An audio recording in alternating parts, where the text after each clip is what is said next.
Hello guys, welcome back to the channel. Happy 2026, Happy New Year! I hope you guys have been enjoying all of my retrospective 2025 videos. Today I thought we'd do a little bit of the opposite of that. I thought we'd flip it and look forward to 2026. I was thinking about doing a video talking about what albums I anticipate coming out in 2026. But honestly, when I was looking through the information and doing some research, one thing that kind of became apparent is there aren't a ton of albums that I'm personally invested in pop music that are confirmed this year.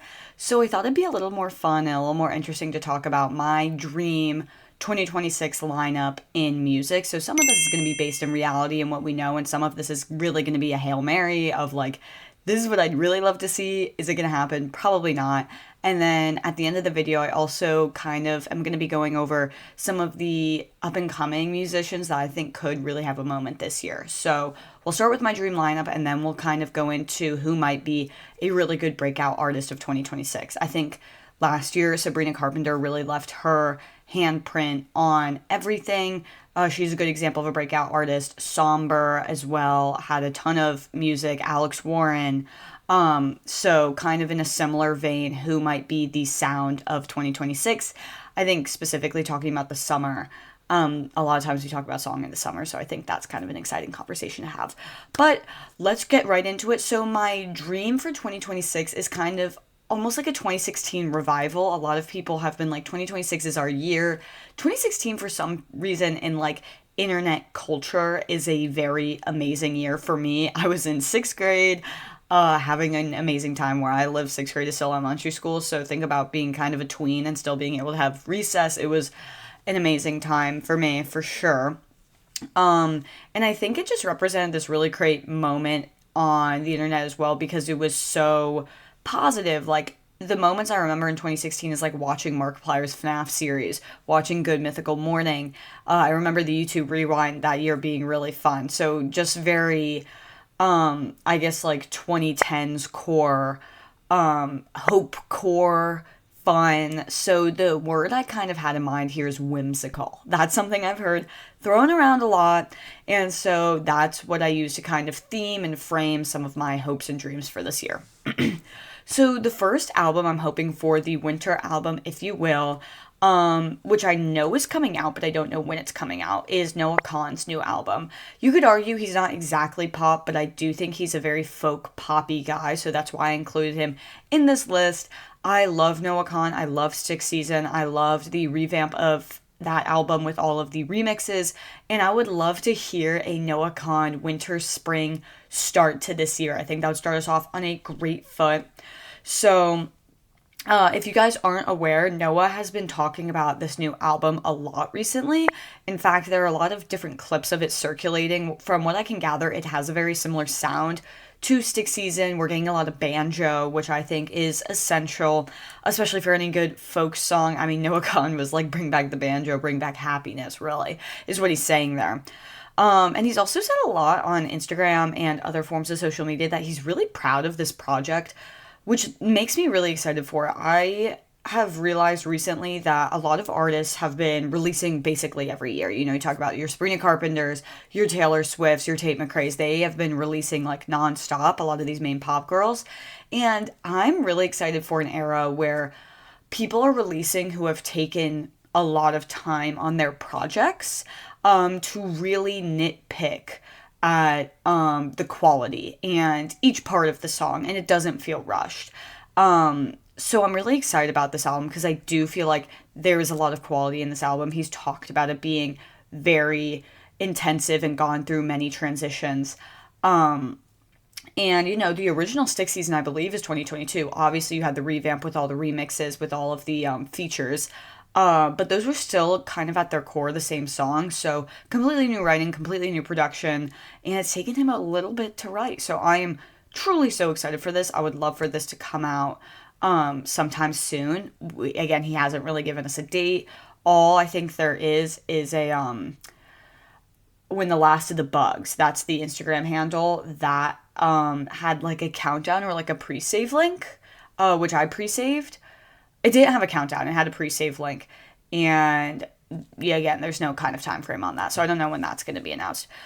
So I'm definitely hoping that he sticks to that folk sound, some of those core folk productional elements, and delivers us something similar to Stick Season, but I would love maybe a little more of a, this sounds so like shallow, but for him to maybe focus more on some of the more exciting and happier, maybe like love songs. I think that would be really exciting and an interesting turn for him. I do feel like Stick Season was super successful in part because people could really relate to the emotions on it, but most of those emotions being ones of hurt and sorrow and reflecting on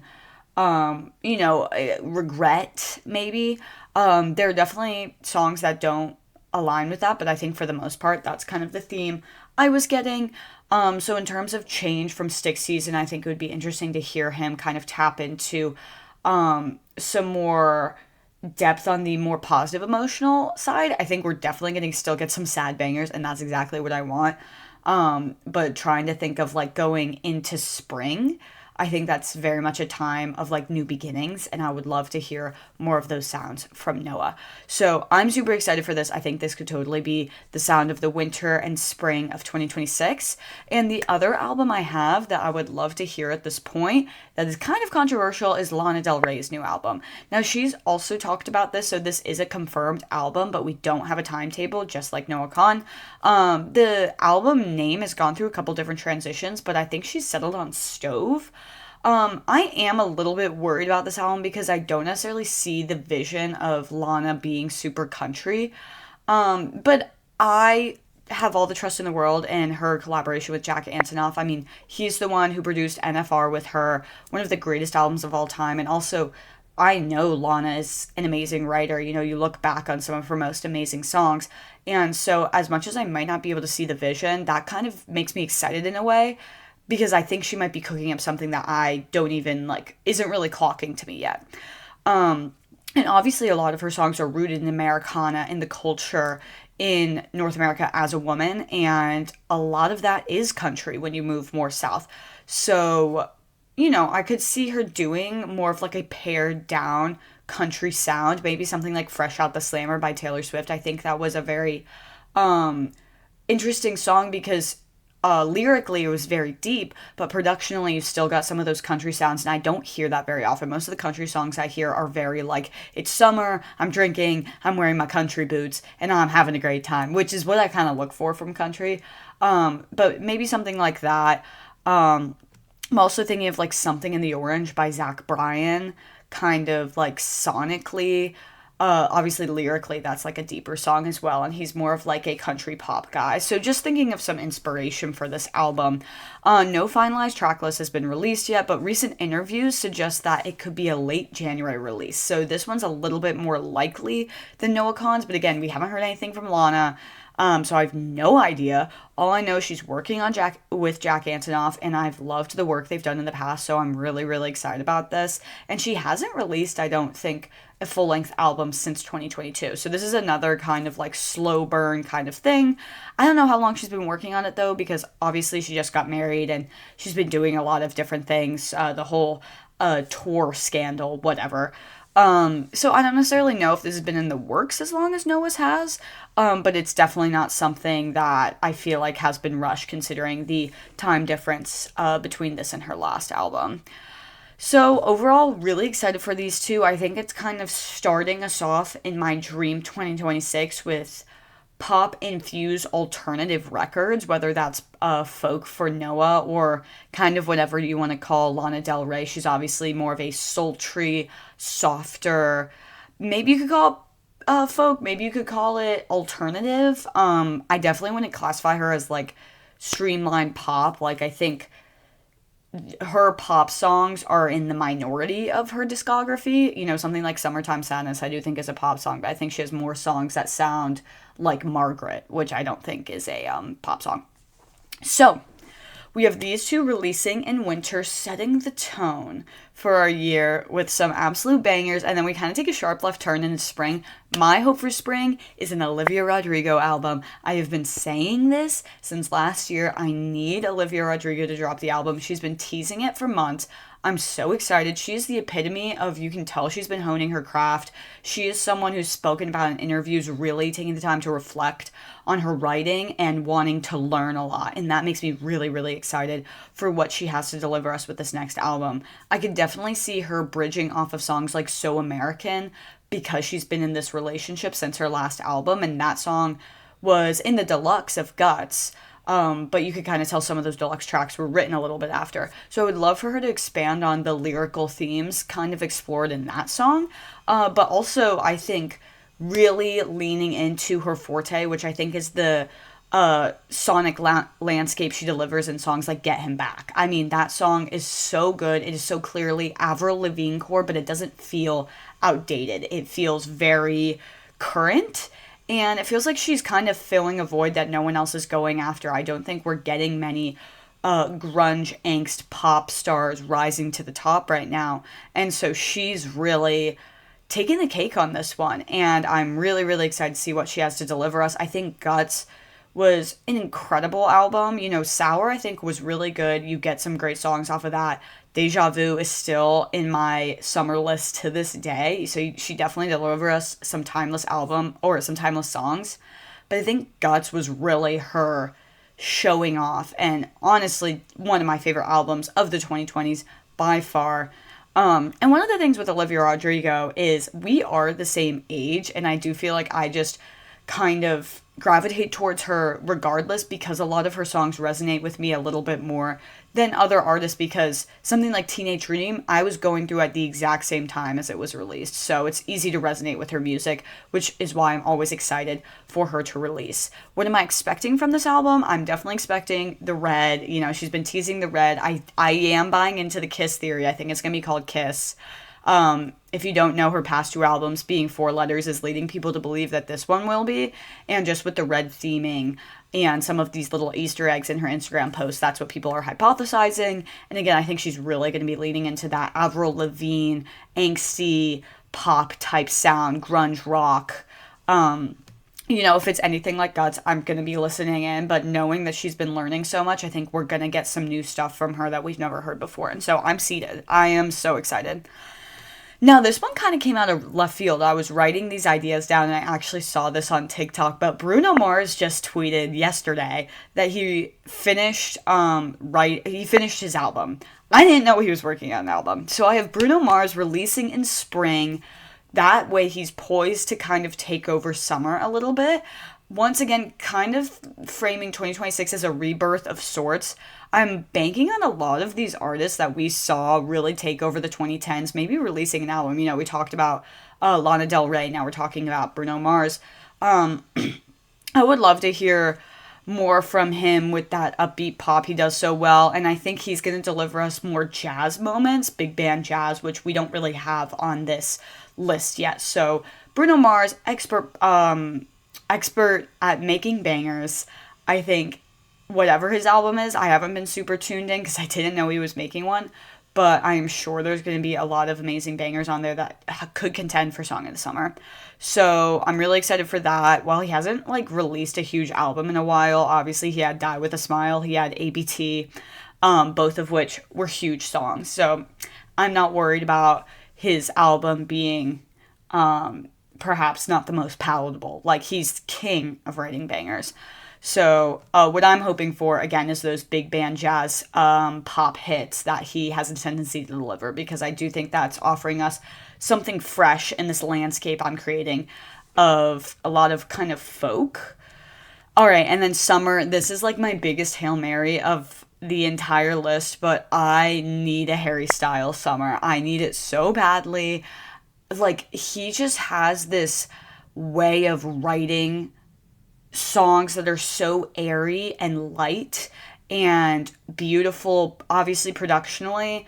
Songs like Watermelon Sugar, as it was a masterclass in writing a summer song, in my opinion. I would love to see Harry come back with an album.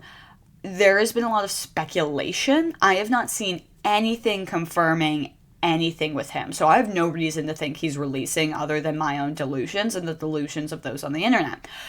But I would really love him to give us a summer album with what he's so good at, some of those bright synths, those light guitars, light drums, um, basically the entire vibe that is a Visco girl embedded into an album. I think he could absolutely have the potential to be taking over this summer, with an incredible album. Obviously, he's an incredible artist, and I have not been a huge Harry Styles fan, like in real time. It's honestly more come in the last couple of years, his last album being 2022. I've more started really tapping in like last year and the year before. So I would love to be privy to him releasing an album, and I would love a Harry Styles summer. I think that would be perfect. All right, fall slash winter. I did slash winter because, like, at least where I am, it barely get like winter's really like January to March. So for fall, another one that I have that definitely isn't being talked about a ton right now is Billie Eilish. She released back in 2024. Normally she takes a little bit longer between albums, but I do think there's a potential for a Billie Eilish drop this year, knowing her turnover rate and also hearing her at one of her last tour dates talk about the fact that she's not extending this tour due to making time with Phineas to go back in the writer's room and write the next album. I am so, so excited for this. I would love for her to kind of expand on different themes we explored in Hit Me Hard and Soft, but moreover than themes lyrically, because she's an incredible lyricist. I'm not worried about that. I would love to hear a lot of these sonic directions we explored in Hit Me Hard and Soft. I loved kind of the jazz inspiration we have at the beginning of L'Amour. I really loved the pop moments we had, whether that was kind of the EDM pop of something like Guess featuring, or Guess with Charlie XCX, or Lunch, or you're talking about kind of classic pop with Birds of a Feather, which went absolutely insane. So I would love to hear her really lean into some of these. I think she has honestly the potential of creating a Brat adjacent. She does really well with that EDM sound. I don't know if that's necessarily what I want from her, but I could totally see it. Like, I see the vision. I think that is 100% possible. I do really like Birds of a Feather, but I think that that was more of like a, everyone loved that song, but as like a Billie Eilish stan, it definitely wasn't my favorite song from the album. So I would love to hear a little bit more jazz, like I was saying. And I'm such a sucker for her really sad songs. So I would love to hear more songs like Wildflower, for example. And I love her rock moments, like when we're talking about Happier Than Ever, The Greatest. Like, I do think those are like the beating hearts of her albums, and hearing her really belt and finding her sound in these last two albums, I think has led me to expect like maybe more of those moments on the next album. So maybe instead of like a quieter, sadder song like Wildflower, we might get more songs like The Greatest. When she and Phineas are in the booth, like, it's a masterclass. So I am very excited for that. And that is the last album I have on here. I think if I got this lineup somehow, some way, I like 2026 best year in the world. But I want to jump into some up and coming pop divas. I had pop girls on here, and then the first one I had was a dude. So pop people that I think have the potential to take over. And the first one I think is such a shoo-in. I think it could easily be a role model summer. He's had so many popular songs recently. He's so charismatic. He was on SNL recently. I definitely don't think he's a small artist by any means, but I don't think he's mainstream really yet. He's getting there with songs like Sally When the Wine Runs Out. But I could 100% see him taking over summer with an album drop. I checked his recent releases, and I don't think he's released one in at least a year. I didn't read anyone on here who like released an album within the last like 6 months or so, because I want to kind of be realistic about who might be able to take over. But yeah, if Harry Styles doesn't release, I think he definitely has the potential to fill that pop boy void. Not that they can't coexist together, but I think specifically if we don't have kind of a champion of our pop men, if you will, I think Role Model could come in, and I think country is really infusing its way into pop as of recent, and he does that so well. Next one I have is Olivia Dean. She's been going super viral recently. She's more jazzy, vibey music, kind of reminds me of Love. I'm not saying that right. I'm so sorry. but I think she could capitalize off of the momentum behind albums like, I believe her album was A Moment in Time. And Olivia Dean again has a very similar sound. She has an absolutely incredible voice, and she taps into a little bit of that, but also I think a little bit of R&B. Again, it's very vibey music, very jazz centered, and yeah, I see people really rallying behind her, and I'm excited to see what she has to show us next. The next person I have is Jade. So she, I think, fits more into the category of like pop EDM. And in terms of Brat Summer, when I was talking about Billy kind of having a Brat equivalent, I think Jade is actually poised in a better position than someone like Billy to capitalize off of the momentum that has been built by Brat Summer. Again, I think Billy's definitely in her own lane. I just think she has the potential to tap more into EDM pop. So her recent deluxe album that was released within like the last month or two, I think that definitely could go viral this year. I saw a couple of the tracks trending, and once again filling this void where we all kind of decided we want to be party girl. We want to be 365 party girl, and I think Jade has the potential to serve us that. And the next one I have is a little bit smaller. Her name's Alessi Rose. I actually saw her live open for Tate McRae. I found her extremely charismatic, and I really feel like she gives Marina energy. Bubblegum pop. I think it's so fun. She was such a good performer as well, and so grateful. And I was listening to some of her songs. I feel like she's definitely poised well to deliver us Tumblr girls and whatnot, because Marina was super popular on Tumblr, if you guys weren't privy to all of this. I think she could really deliver us that nostalgic act, but that doesn't feel outdated. Like, it serves us nostalgia, but it's giving us something new, and it doesn't feel like we're just reheating Marina's nachos. And so those are the people I'm going to be on the lookout for this year. There's definitely a ton of others that I'm excited about, but those were the ones that I ended up choosing when I was listening to what's trending and looking through a lot of the new music that's been released and new artists have been releasing. But I think one thing's for sure, 2026 is going to be whimsical vibes 100%. So anyway, hope you guys enjoyed that video. Let me know what you guys are looking forward to next year. If you guys know anyone that's confirmed releasing, I would love to hear. I haven't seen anyone. But who are you guys hoping to hear from? Who's going to be the artist of the summer? What's the song of the summer? Let me know in the comments, and I'll see you in the next video.